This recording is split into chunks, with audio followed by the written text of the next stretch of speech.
Set 3 will be played on Korhal Floating Island. Spawning up in the top right-hand position as the blue Zerg from Samsung Khan. His name is rOrO.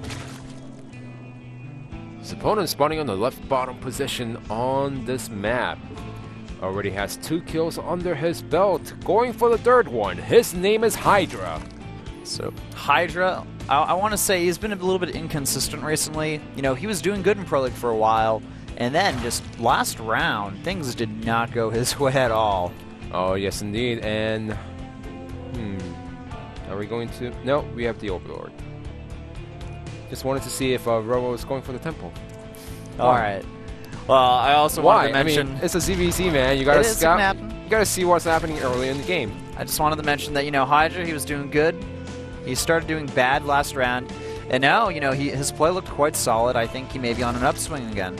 You want me to talk about it? He's been in the up and down since 2011. Even back in Brood War days, you know, he wasn't doing as well, and he pretty much got up there with the PD Pop MSO win. ABC Mart MSO, he did make it into round 4, but came up short, and after that, he just disappeared. From Stracraft 2. Now he's making a comeback in Pro League in rounds 1 and 2 and 3. Heart of the Swarm, not as much, but slowly he's making a comeback once again. Looks like Hydra's opting to go for the Hatch first opening, and rOrO going for Pool. Pool a little bit safer, Hatch a little bit more economical, but things generally they even out pretty much you know, in the later stages of the game towards the mid game, and a hatchery behind this as well. Got some foreigner fans watching the games. Is she? Yeah. I like that he hit his face for a second there. I'm not impressed. That was only for a second. You're supposed to hide your face and then walk away. Well, you gotta pull a full Korean man. Well, only a few of the Koreans actually walk away. Like maybe they'll just like hide their face as soon as the camera comes, and then they'll like wait. Maybe they'll check and like, oh, the camera's stalling me. Gotta keep hiding. But the foreigners are getting there. They're getting to the Korean level, one by one. Now, in 2012-2013, Hydra has the most wins as a Zerg player, 22 wins and 15 losses. rOrO, however, catching up right behind him with 21 and 10. Yeah, and behind him, I believe that's actually, if I recall, Effort. I think maybe in third place, and they're showing Effort right now, so I guess I am correct. It's like Effort wants to play today, he wants to get the kills, but he can't because he needs to wait for Hydra to lose. That's right. He's got to wait for Hydra, man. And oh, this is interesting. Against CJ Entus, rOrO is on a 6-game winning streak. Ooh, not bad. Well, then again, I mean, overall, he's just on a lot of winning streaks in general. He's just being good, man. He's just really on a being good streak. Let's talk about rOrO a little bit then. You know, earlier during the season, you know, later last round, you know, not last round, but last year, you know, he was in GSL, he was doing decent. Not so much in Pro League. He was like 50-50% yet again. Yeah. Rolling over some anti-teams by not helping out the, you know, fantasy teams. Don't ever put rOrO on your anti-team, guys. Well, nobody's going to do that anymore. But yeah. Just after like winning, an additional PSA. Yeah. After winning GSL, he's been dominating everywhere. You know, people are saying, oh, he's not going to make it out round of 32 again because he's been saying that he doesn't understand the Heart of the Swarm as much as Wings of Liberty, but hey, he made it out. He's in round of 16, still looking solid. It looks like these queens here from Hydra may be able to snipe off that Overlord there. It's going to be pretty close. We have a Baneling Nest on the way as well for rOrO here. He's making some Zerglings as well, so we may have some aggression here, and that Overlord going to barely survive 2 more hits, and he would have been able to take it out. Oh, yeah. Now, rOrO, he's going to make a lot of Zerglings and going to go for the aggression. Hydra didn't scout the Baneling Nest. He didn't scout the Baneling Nest. He can assume it's going to be there, but he's going fast later, so he's just counting on the fact that both players are going to stay safe earlier in the game, but that's not the case right now. rOrO, he's going to go for it. Yeah, he's getting a lot. The Zerglings are revealed here to that Overlord, and look at this. Instantly, we have a Spine Crawler being repositioned, 2 Evolution Chambers going down, and oh crap, Hydra, he just made a lot of drones. He made a drone round before this, and I don't know if we'll have enough to defend here. Yeah, but he has a perfect wall right now, so for now, he's okay. But how is he going to do? against these banelings. He does see them coming. He has 4 queens blocking that area. This is going to be really tough. That's a lot of banelings there. And they're just going to go through, man. They don't care. They're going to crash down those buildings there. Zerglings running into the main base. The drones at the natural. Oh, my God! All the drones from Hydra getting completely obliterated there. And, you know, Hydra is just taking a huge loss. Lost 11 drones in this attack here. And, you know, the Zerglings may get a few more drones in the main as well. There's only 2 left. They did manage to knack a few of those. But you know what's really funny about this situation? Throughout the whole thing, after seeing the Zerglings and after seeing the banelings, Hydra's been making constant drones. Yes. But, I mean, the problem is rOrO is now at 42 drones, so he's got to make a few more workers right now. And rOrO pulling ahead in the supplies. It's 50 to 44, but we're going to see that upswing pretty fast here because rOrO, he's going to hit his max saturation a lot quicker than Hydra. Oh yes, that's definitely true. And rOrO, look at this behind us. He's going for the Roach Warren, and he's not going to end with the initial pressure. He's going to keep on going at it. Look at this. Both players actually going for the Roach the openings here and builds, not going for the mutas at all. You know, it feels like someone already told them that the patch already hit the Battle.net, and they're trying to play accordingly, but this didn't hit it yet, guys. Just not yet. Now, by the way, guys, for those of you who haven't checked it out, Blizzard released a test map for the balance of the next patch, and I guess the important things are that Spore Crawlers now do like 45 damage per hit against mutas and bio units, which is ridiculous, but that should probably help against the mass muta wars. I guess Blizzard doesn't like that. Also, Oracle's speed and acceleration has been increased a lot. I don't actually think that any Terran changes went through, and I know Burrow is now even cheaper 50-50. So now we're going to see a Wings of Liberty style ZvZ today. It looks like they're taking cues from the Protoss players out there that have been playing a lot more Wings of Liberty style PvP. Oh yeah, definitely. And we have, excuse me, Spawn Crawler repositioning right now. So Hydra, he's been able to catch up in the drone count. But the problem is he has fewer less roaches than his opponent. He does have the faster Hydra than his opponent. So let's see how that comes into the play.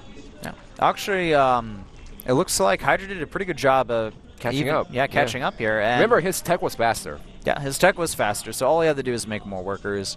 His third base may be a little bit behind rOrO's, because rOrO's, of course, already getting his third. But the 1-1 will finish about the same time for both players. There won't really be any important difference there. Hydra, he's going to go ahead, take his third base as well. So, going to, even that up. And I got to say that despite rOrO's early victory there, it wasn't by any means all in. Well, and, he killed a good amount of workers, but, it didn't put him too far ahead. Well, he did get up to 11 workers and a little more inside the main base. But you have to think about the fact that the 5 queens were still alive and well. None of the queens got taken out, so it didn't hurt as much. All he had to do is inject, trying to catch up in the drone count, and just hope that rOrO did not have a second attack coming right after. We do have the 2-2 on the way from both players here. They already finished their 1-1. Hydra's being added into Hydra's army mix now, in addition to those roaches. And both players are going to be... Oh, wait a minute. That's a little mistake by Hydra. He's not getting a +2 carapace for himself. Seems like he either missed it, or I think he just missed it at this point. There's no reason to not go for it. Looks like it. And the speed upgrades are pretty much complete for both players now. The Hydra range done for Hydra. That's weird saying that, but yeah, that's correct. So now plus is starting for Hydra, and that's going to put him a little behind in the upgrades, but it doesn't matter as long as the battle does not happen when rOrO has rOrO has better upgrades than his opponent. Yeah, very true. Yeah, both players are just continuing the macro up at this point. Supply-wise, Hydra a little bit behind, but only by a little bit. 5 to 10 supply at obviously fluctuates at times due to the cycles of the spawn larva. Third base will start they get mined now, and there's really not much defense there, so we could see a few potential Zergling run-bys. There's some Zerg units moving over to that third base now, though, so they're going to be able to stop that. I'm more surprised that Hydra didn't make the geysers right away, because getting a third Yes, getting the minerals from the third base is pretty nice. You're gonna get the minerals for yourself to make extra roaches and zerglings. But the key point is getting the gas. His geysers at the third base is way behind compared to rOrO's. You know, if there was like a 20-second difference between the hatchery between the two players, there's about 40 to 50 seconds difference between the gases, and that's gonna come back to haunt. Well, at least for now, it's okay because rOrO is not mining from the geysers. That is true. All right, so both players, they're starting to really get their armies in the gear right now. We have about 150-ish supply for both players here, give or take. And the creep spread from Hydra, I have to say, has been pretty solid this game compared to his opponent here. Remember, his +2 is still not done, which means that Hydra, he doesn't want to engage into this. Hydra has a good arc here. That's a really nice arc. It's a very nice arc, and he may actually just be able to straight up just completely dominate over rOrO's army with this. rOrO taking an early lead, but it looks like not going to work out the second time here, and he's going to get completely pushed back to his base here. He had more Hydras, he had the better arc, and with +2 finishing up soon, well, Hydra shouldn't push too far forward. He's got to be careful. Those reinforcements can definitely do a lot of damage here, and rOrO, he will, I think, be able to defend here, cost efficiency-wise, going to go into Hydra's favor from what I can tell here, but he had a larger advantage, and he kind of threw it away there, and it's kind of more even now. Well, he does have 19 roaches behind us. His opponent still has the 19 roaches, but, you know, Hydra, he needs to be careful on how he engages. The +2 did finish now, so it's an even battle between the two players. Yeah, but that extra DPS from those Hydras is going to definitely force these roaches back without any more reinforcements, and Hydra, definitely not the best engagement for him to take there. Yeah, but he did take out a lot of roaches, which means that rOrO, he's not going to push out anytime soon. Yeah, and rOrO will actually hold that thought, man. He's up in supply. Ooh. He's killing a lot of creep tumors here. Seems like he's already confident right now. He's like, well, if I push forward right now, if my opponent has enough reinforcements, I know I might die, but dude, I'm a GSL champion. I could do anything I want at this point after winning one single battle. So I'm going to take out as many creep tumors as possible, secure the third base with the... Still no geysers. Wow, I think that may actually be a mistake. That's a mistake at this point. Yeah. That's not even a... It may be it's a complete mistake by rOrO, and that's going to hurt him in the long run. Now, I'm interested to see why Hydra is not taking the Infestation Pit right now. He needs the Infestors mixed into this composition, especially since he has up to 6 geysers at the third, including the main, natural, and the third base. Well, I mean, he's under a lot of pressure right now. rOrO is ahead in supply, so he needs to just build as many units as possible here. If he doesn't have a good arc here, I'm pretty sure that rOrO's forces will straight up just destroy Hydras. Yeah, but good thing going for Hydra right now is that he has much more Hydras than his opponent. I know what I said, but hey, look at the unit tab. 14 Hydras to 8 Hydras.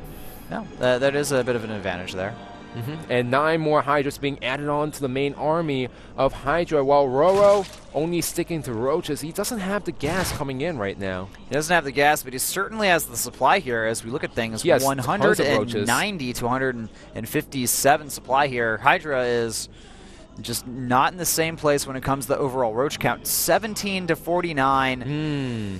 Ooh, that is just a scary number of roaches, man. So it's the difference between having enough gas to make the Hydras and not having enough gas. But, you know, what Hydra needs to do right now is pretty much rely 100% on the DPS of Hydra, get the better arc, and he could only hope that he wins the engagement. His positioning has to be key here, and it's going to be very dangerous. So he is moving out here, trying to get aggressive, but the angle is definitely better for rOrO. Both players only want to engage if they have the better arc here. That is what's going to win the battle. Actually, both players want the opponent to engage into their main army because they're going to have the better arc in that small area. That's the beauty of Floating Island, because you know you got these small chokes in the middle of the map, and you want to force your opponent to engage into your main army, but you can't do so unless you push out a little forward.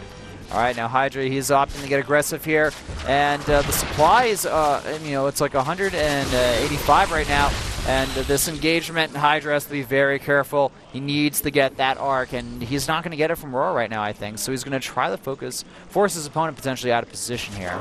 Now Hydra slowly catching him in the, like you said, supply 187 to 190, 187 of rOrO, and okay, seems like our feed was a little bit stuttering right there, but we're good now. We are all good. Hydra's still trying to look if he can actually engage into this, but I don't think that's the right decision. He's not going to get a favorable arc because of the defender's advantage in this situation. So it's better for him to go into Infestors and try to tech out of there while going for the fourth base, just like rOrO.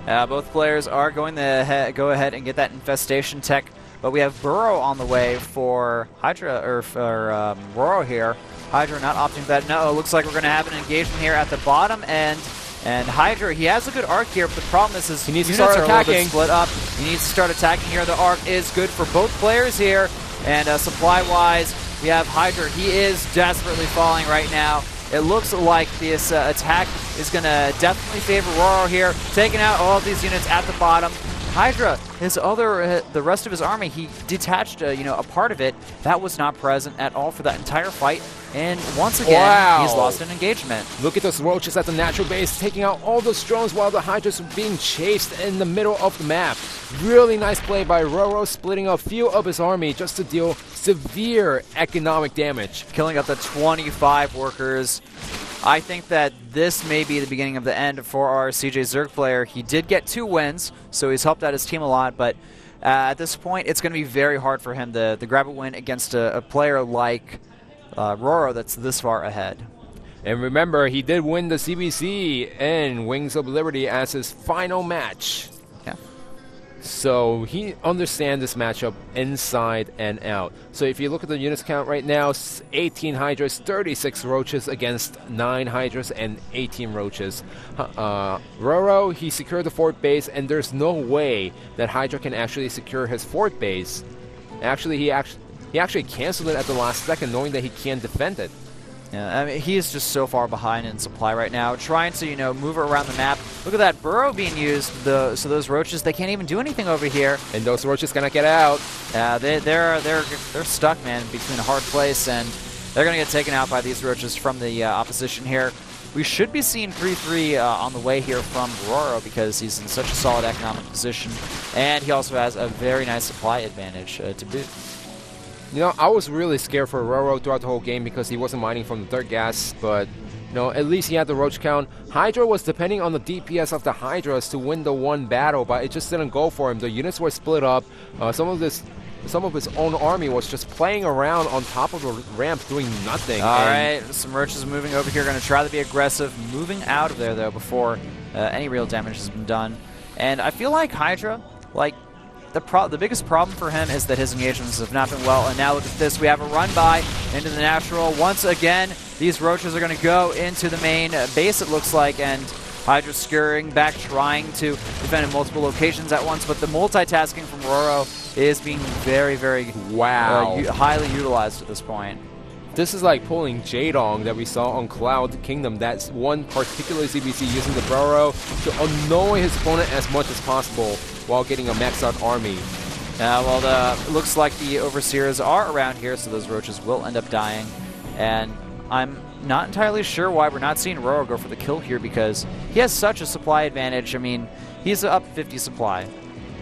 Well, do remember earlier in the game he did lose one engagement where it seemed like he was favorable to win the game right there, and he lost the engagement. That's the reason why he cannot go for the decisive killing blow, because he knows it happened once before. Even if the situation is much better for rOrO right now, mistakes can happen again.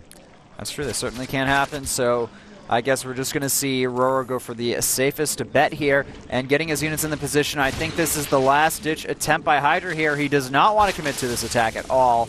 That would just that would ruin everything for him. He's even destroying the rocks there and then attacking into them. I'm not sure exactly why here, but I mean, I think it was better for him to just run away after killing the rocks. We also see another run-by with some roaches here from rOrO. Going to move into that 3rd base. There's actually nothing there defending against those roaches here. That's kind of a big mistake actually by Hydra, not making any spines or spores at that base. Well, he doesn't have the money to make the spines right now. That is true.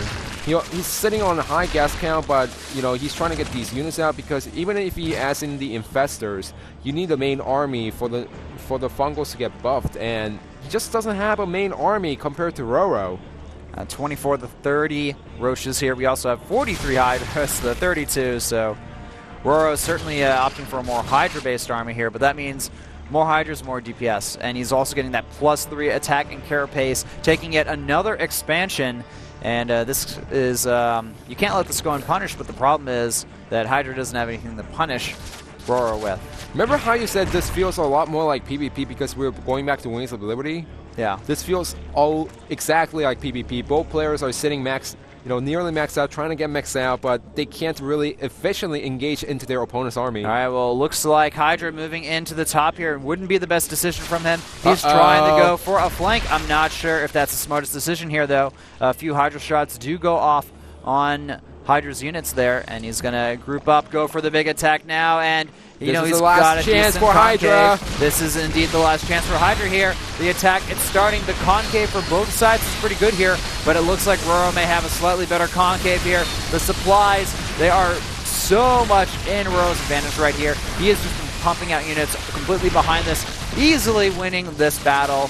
And I think this is the last-ditch attempt for Hydra. He won't be able to make a victory here. And, just the reinforcements, reinforcements. Look at that dancing. GG is called. And rOrO taking out Hydra, letting CJ know that, you know what, you're not going to beat us that easy. You got to get the me first.